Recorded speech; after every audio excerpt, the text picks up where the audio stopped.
Dear friends, Election Commission of India is one of the custodians of Indian democracy, which safeguards conducting a fair and free election throughout the length and breadth of the country, both for Lok Sabha and for assembly elections. Since a decade, the Election Commission of India has become a role model for suspicion in the eyes of the voters and democratic forces. In the larger interest of disseminating its suspicion on its conducting the election not in a fair manner must be adhered to the constitutional ethos, constitutional moralities, and the constitutional parameters that have been enshrined in the Indian Constitution. Time and again, the Election Commission of India, that is in Karnataka, Maharashtra, now in Haryana, have come under the scanner of the opposition parties, particularly from the Lok Sabha leader, Sri Rahul Gandhi. We should not take it as an open challenge and that the BJP government is doing all these challenges.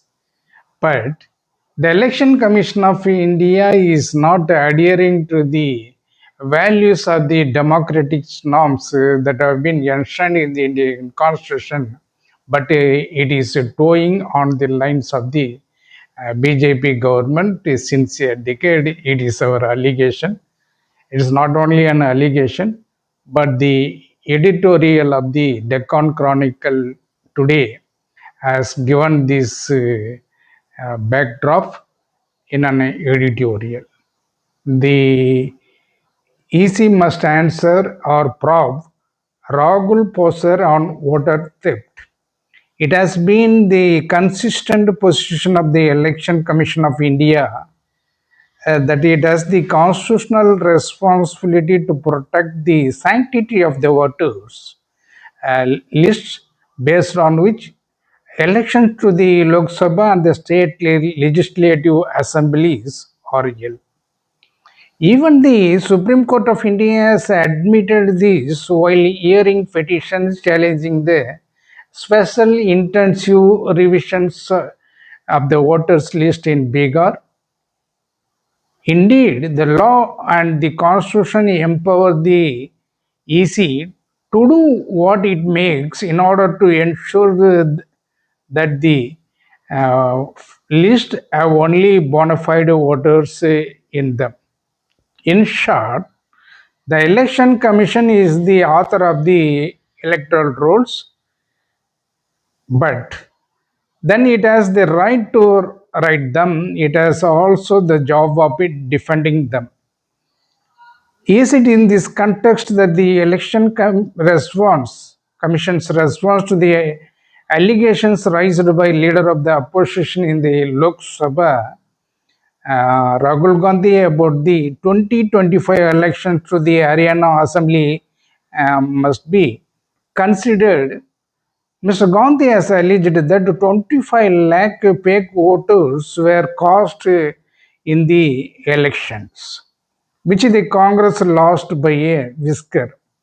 According to the Congress leader, there were 5.21 lakh duplicate voters and 91.174 invalid voters and 19.36 lakh bulk voters amongst a total of 2 crore voters in this state.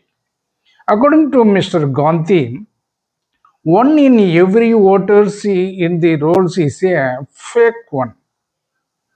And he also produced some proof of multiple entries and fake names on them. Mr. Gandhi alleges that the chief election commissioner and the two election commissioners colluded with the Prime Minister Narendra Modi and the BJP to steal the Haryana election for the Saffron party.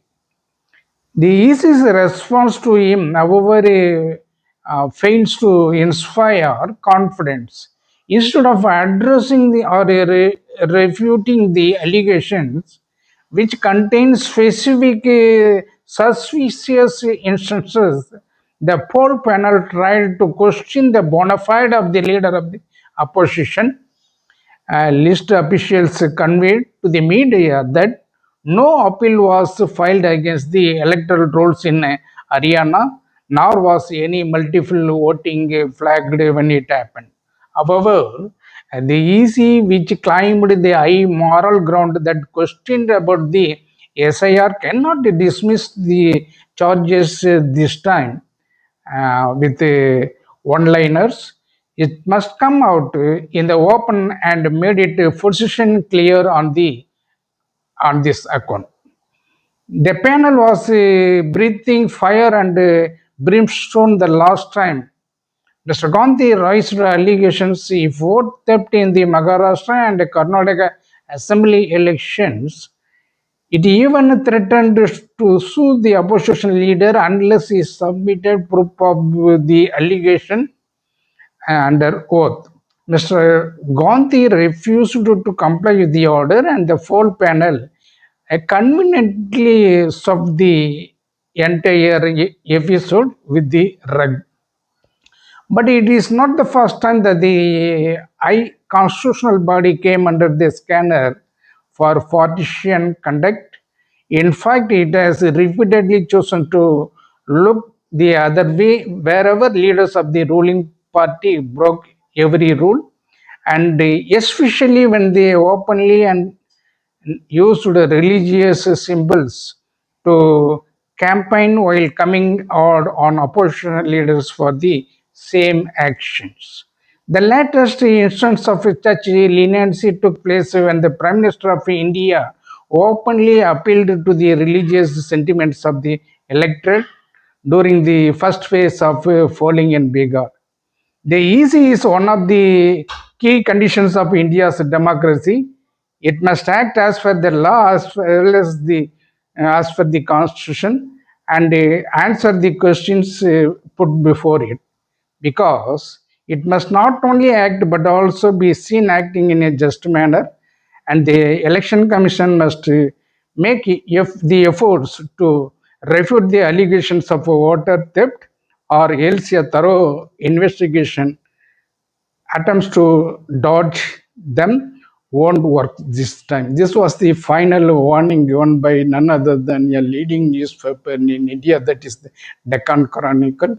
The government of India and the Supreme Court and all the constitutional bodies must hear the views that have been expressed by a newspaper as an editorial. This is the message of this video. Thank you so much.